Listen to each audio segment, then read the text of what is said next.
a Puerto Rico de inmediato. Vamos a presentar Una Vida Mejor con Christy Mueller, presentado por Hospital Pavía.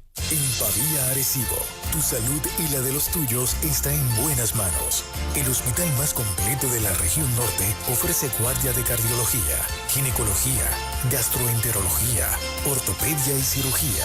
Además cuenta con salas de emergencias para adultos y pediátricos 24/7. Hospital Pavía, Arecibo, 787-650-7272. Nueva Vida presenta Christy Mueller en Una Vida Mejor. Hola Christy, buenos días, ¿cómo estás? Saludos compañeros, qué alegría poder volver a estar en vivo y a todo color. Por fin, después de 2 meses. ¡Eso! Mira, como quiera vengo con, Sí, ya sí. me los acabo de quitar, pero vengo con mis guantecitos, mis Muy bien. mascarillas. Y desinfectamos ahí. Sí, no, lo noté que hay un protocolo bien, y no, el jefe mismo es el que... No, imagínate. Así que está tremendo esta situación. Y hoy me acompaña mi estudiante favorito, que es mi esposo. No está en cámara, pero me está escuchando. Y él puede testificar, amigos, de cómo Dios me ha usado en la cocina durante estos 2 meses. Wow. ¿Sabes? Felicito Wow. públicamente a Elvin por haber logrado ¿Cómo que a Elvin? Felicítame a hacerte mí. toda una chef. O sea, felicitan a Elvin para que tú veas cómo es Al esto. final de segmento le tengo un trofeo. No, de verdad A que- él, no a ti, a él. Y después dicen que nosotros las mujeres nos aliamos. Ustedes son tremenditos. seguro. No, mira, esta celebración está chévere, pero probar sería mejor todavía. Para estar Pues seguro mira, de que... yo puedo un salmoncito, puedo ponerme con algo. Sí. Hoy quiero hablar con ustedes, compañeros, de un tema que son fundamentos, pero que hay mucha confusión al respecto. Y yo voy a necesitar la interacción con ustedes porque les voy a estar haciendo algunas preguntas, porque básicamente es algo que mucha gente, ya sea recién convertida, como gente que lleva muchísimos años en el Evangelio, tienen como dudas de esto. Hebreos capítulo 12, verso 14 dice: seguid la paz con todos y la santidad, que es lo que quiero resaltar, sin la cual nadie verá al Señor. Te voy a hacer 2 preguntitas. Juan o Fernán, ¿a quién se la hago? A Juan. Dale, Juan. Sí, Fernán dice, Uy. Ok. Juan, ¿qué dice aquí? Que para ver a Dios es necesario, ¿qué? La santidad. Juan, ¿tú eres santo? Yo soy santo porque Jesús, en el sacrificio que hizo en la cruz del Calvario, me santificó y me justificó. Ok. Pero también requiere ese proceso, si yo lo valoro, ese proceso de justificación y santificación, de que yo camine en obediencia a Él. Ok, muy bien. Pues recojo y me voy. La mayoría de la gente pregunta, pero es que yo no soy santa y yo creo que nunca voy a llegar a ser santa, entonces nunca voy a ver a Dios. Pues mira, hay una realidad y hemos dado en el clavo en esta mañana, y es que la palabra santidad en este verso, en el original, es hagaismos, que significa no solo santidad, sino santificación o purificación. Así que lo que me está diciendo el verso es: Christy, sin un proceso de santificación, nadie verá a Dios. Y yo le he puesto a la sección de hoy el niño de la calle.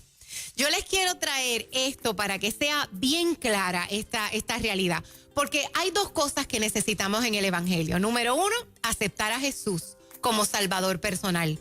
Y número 2, desde ese momento comenzar a ser santificados y purificados. O sea, Dios me dice: Christy, ya eres mía, pero ahora quiero que yo me vea en ti. O sea, yo quiero darte el privilegio que te parezcas a mí. Y yo quiero darle este ejemplo. Supongamos, Juan Carlos, la esposa de Juan Carlos se llama Gisela, para los que no sepan. Supongamos que Juan Carlos y Gisela esta tarde salen a comer y cuando llegan a un sitio ven a un niñito hambriento que no tiene papá ni mamá en la calle. De hecho, aquí en Puerto Rico eso no se ve, pero hay muchos países y así se le llaman los niños de la calle. Son niñitos que literalmente comen basura y nadie los reclama.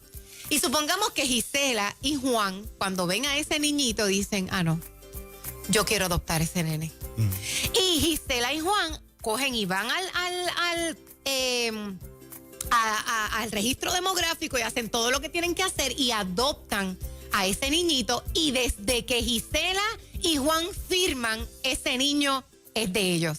Desde ese momento es su hijo y tú eres su padre. Desde ese momento ese niño es Matos. Desde ese momento ese niño vive en tu casa. Desde ese momento ese niño tiene tu herencia. Desde ese momento ese niño es tu hijo.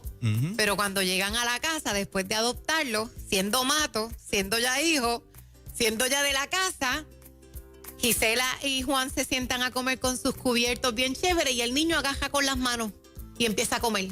No coge los cubiertos, no come como papá. Sigue comiendo porque el nene viene de la calle. Entonces papá tiene que empezar a cambiar unos hábitos en el niño. Ya tú eres mi hijo, pero hay hábitos que yo tengo que cambiar en ti. Y ese es el proceso de santificación. Tú eres santo porque yo te hice mío. Yo te separé para mí. Pero ahora yo quiero que tú dejes de comer con las manos y aprendas a comer con los cubiertos. Mi hijo, se vive así, se piensa así, se ama así, se vive así. Yo te voy a enseñar a comer con los cubiertos porque ahora eres mío. Y algo que me encanta es que cuando uno trabaja con otras personas, uno puede cambiar más que la parte de afuera. O sea, Juan y Gisela podrían cambiarles el entorno, pero el DNA de ese niño sigue siendo el DNA de él.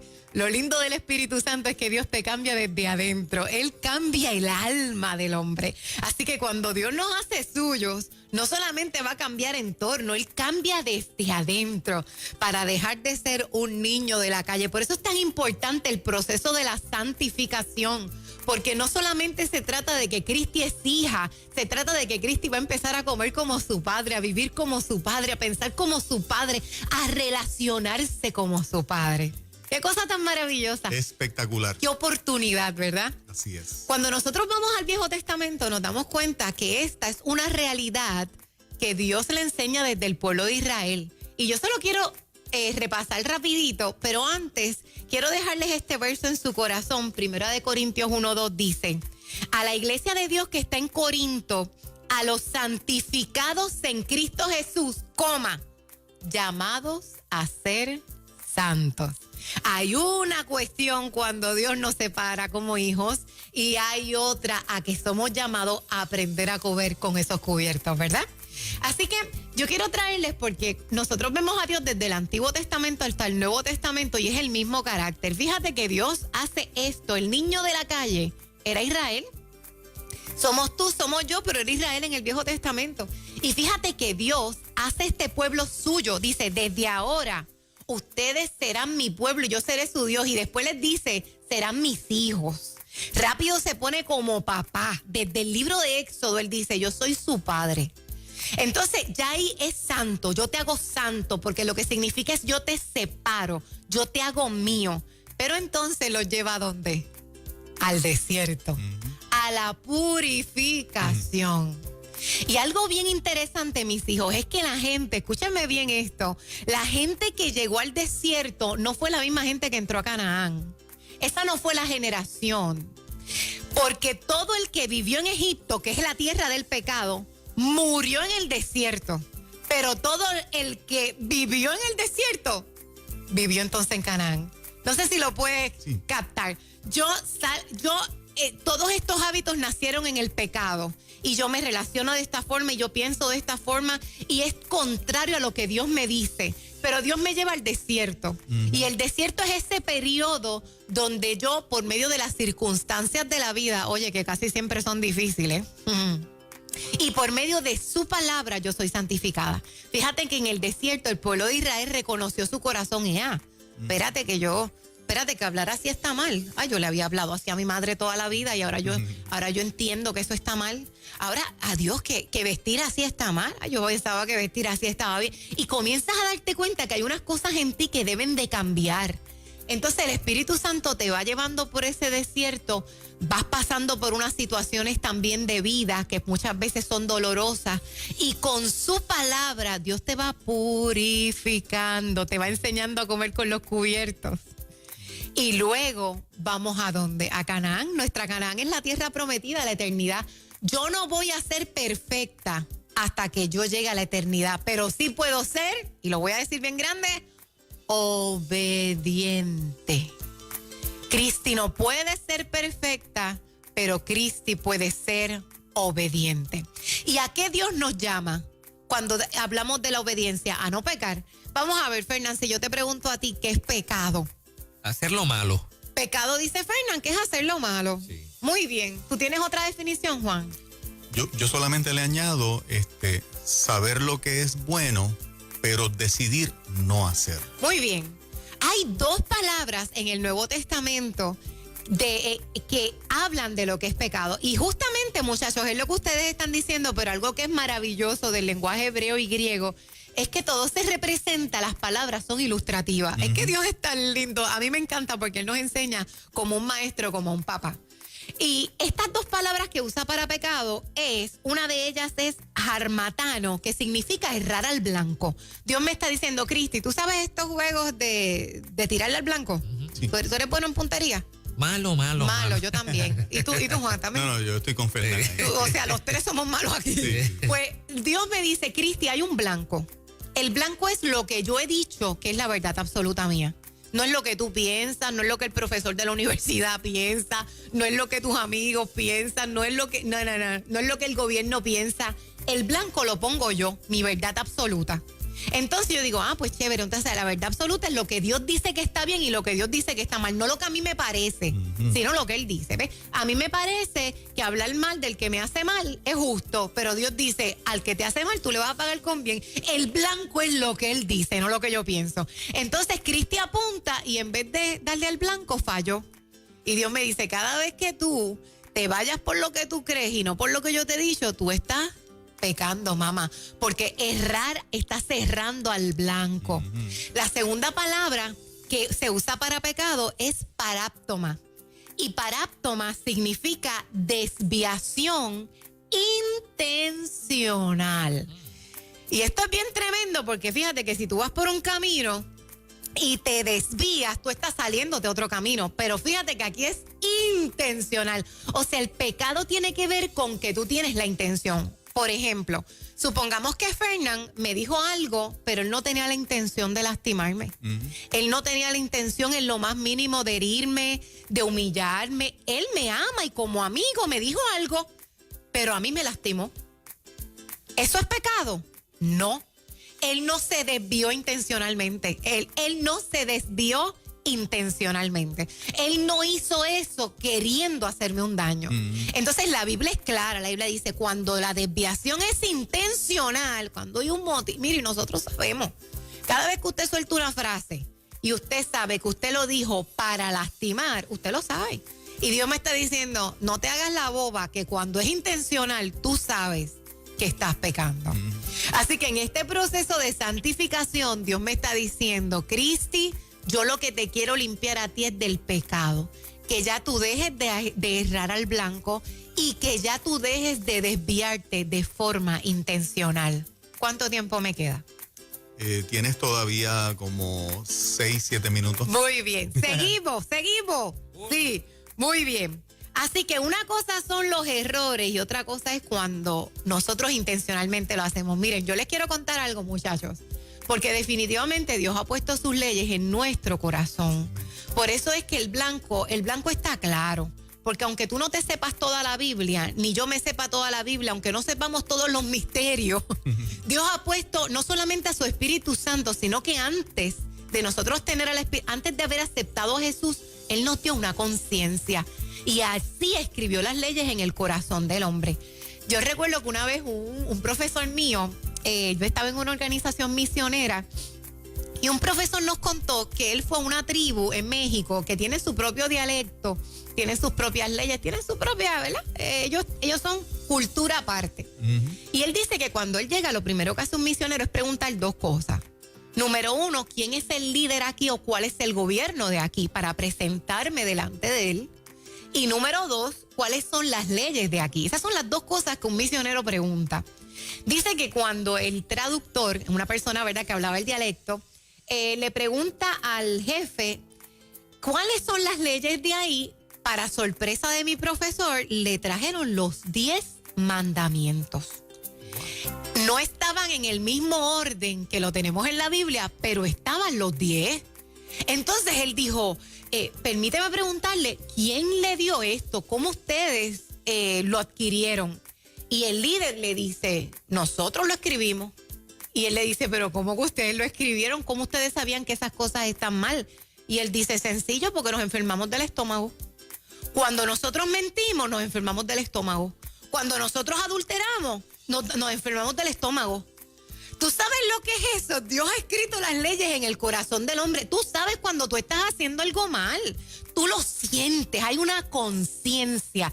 Y por eso errar al blanco, mis hijos, es algo tan... Dios ha sido tan claro en lo que es el blanco, porque aunque no sepamos todas las cosas, hay algo en ti que te dice, esto no está bien. Esto no está bien. No lo he leído, no me lo han enseñado, pero este toque no está bien, no me gusta. O esto yo creo que me tengo que esconder, o esto me causa temor. Las leyes están escritas en nuestro corazón porque fuimos creados para ser santos, para un proceso de santificación, porque nuestro Canaán nos está esperando. Cristi tiene el apellido de su padre, por tanto es santa. Pero ahora Cristi está pasando por un proceso de santificación, donde está aprendiendo ahora a comer con los cubiertos. El Padre le está enseñando. Y es tan lindo el Señor que lo que me dice es, Cristi, yo he puesto mi ley en tu corazón para que siempre, fíjate que la Biblia dice, si no conociste a Dios, tú serás juzgado por conciencia. La ley mía en el corazón de los hombres.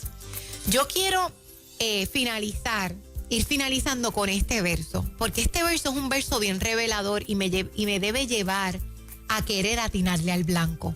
Santiago capítulo 5, verso 15 y 16 dice, mira qué interesante, entonces la concupiscencia, esta carne, que siempre jala para lo malo, esta carne jala para el chisme, esta carne jala para la venganza, esta carne jala para los placeres, es súper susceptible a los placeres, se hace adicta fácilmente. La Biblia dice, entonces la concupiscencia después que ha concebido, o sea, si tú te dejas llevar por ella, da a luz el pecado. O sea que el pecado es un fruto. Cada vez que Cristi hace lo que Cristi quiere, Cristi va a dar a luz pecado. Ahora, hay algo más, y es que no solo es un fruto, también es una semilla.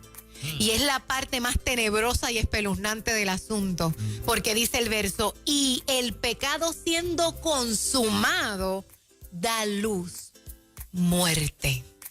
Así que no solo es un fruto el pecado de la carne, sino que después que tú te dejas llevar por él, va a dar a luz algo.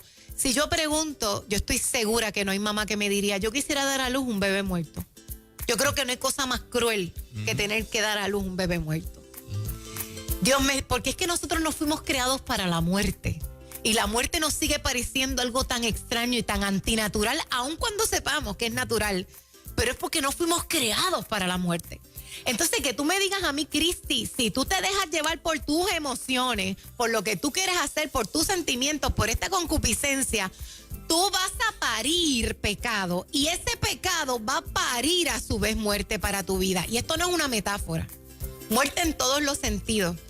Mueres espiritualmente, muere tu relación con Dios, muere tus relaciones más importantes, muere tu reputación, muere tu testimonio, muere tu propósito en Dios. O sea, esto no es una metáfora. Yo recuerdo que hace algunos años en Puerto Rico hubo una persona que tenía un alto renombre en la policía, un hombre muy reconocido, muy admirado por todos.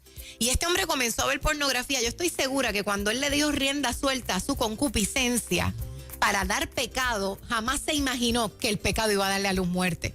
Y este hombre que empezó viendo pornografía terminó abusando de su hija y luego su hija lo saca a la luz y entonces él va preso. Yo no sé si ustedes recuerdan ese caso, no voy a mencionar nombres, ¿verdad? Porque el punto no es ese, pero fíjate todo lo que murió. Murió su pureza, murió su rol de padre, de protector, mató a su hija, porque eso es una muerte. Mató lo que había logrado. Se murió su reputación, se murió su libertad, está preso. Se murió la admiración y la honra. Esto no es una metáfora, mis hijos. El pecado da luz, muerte. Dios te dice, yo te he hecho mío. Y yo quiero santificarte, no te niegues, sé obediente, porque esto que yo quiero es bueno para ti. El que tú aprendas a comer con los cubiertos es algo bueno para ti. ¿Por qué sigues comiendo con las manos? ¿Por qué te quieres seguir pareciendo al niño hambriento de la calle? Si te he dado identidad, si te he dado herencia, si te he puesto mi espíritu sobre ti. Así que sé obediente a lo que Dios te está diciendo. La palabra del Señor dice, y con esto termino, es un verso que me encanta. Dice Santiago 4:7, por eso obedezcan a Dios y resistan al diablo. ¿Obedezcan a quién? A Dios. A Dios. ¿Y resistan a quién? Al Al diablo. diablo. ¿A quién obedezco? A Dios. ¿Y a quién resisto? Al diablo. Y ustedes no se dan cuenta que muchas veces lo hacemos a GB. Resistimos a Dios, resistimos su voz. No, yo sé que Él me está hablando, pero yo no le voy a hacer caso. Me habla a través de una predicación, de una canción, me habla el corazón y yo no, lo resisto a Dios y obedezco al diablo. Wow. ¿Ves? Ajá. Entonces lo que parece tan sencillo y tan básico, no lo estoy haciendo. Dios me dice, mi amor, pero si tú eres mi hijo, si ya eres mato, si ya eres de Dios, obedéceme a mí, que soy el Padre que te amo y que quiero que comas con los cubiertos y que dejes de comer basura y no sigas obedeciendo aquello que da luz muerte. Una vida mejor. Esta enseñanza de hoy se llama El Hijo Hambriento. Si usted quiere, búsquelo ahí en el fanpage y en el nombre de Jesús vamos a aprender a comer con los cubiertos, mis hijos. Dice Isaías que si mis pecados fueren rojos como la grana, como la nieve serán emblanquecidos. Si yo me arrepiento, confiésale al Señor tu pecado, dile, me siento triste, me siento arrepentido de haber errado el blanco, quiero entrar en este proceso de santificación, quiero que te sientas orgulloso de mí, quiero llegar a Canaán, porque todo lo que muere en el desierto vive en la tierra prometida. Aleluya. En el nombre de Jesús. Amén. Poderoso. Gracias, Cristi, como siempre. Amén. Pues yo quiero invitarles a la audiencia, si quieren estar conmigo en el fanpage. Juan, estamos haciendo unos discipulados online. ¿Dijiste algo? Zoom me permite hasta 1,000 personas y en 2 horitas se nos metieron las 1,000 personas y Wow. ha sido una experiencia bien bonita. Para el próximo discipulado esté pendiente, es totalmente gratuito. Así que vamos a seguir creciendo y vamos a sentarnos a la mesa y que Papá Dios nos ayude a comer con esos cubiertos. Aleluya. Qué tremenda comida los que, ¿verdad?, sacan ese tiempo para estar en ese discipulado. Te bendecimos. Amén, gracias. Gracias, Cristi. 829 Puerto Rico, buenos días. Es en Ruta Nueva Vida 97.7. Es en ruta, en ruta.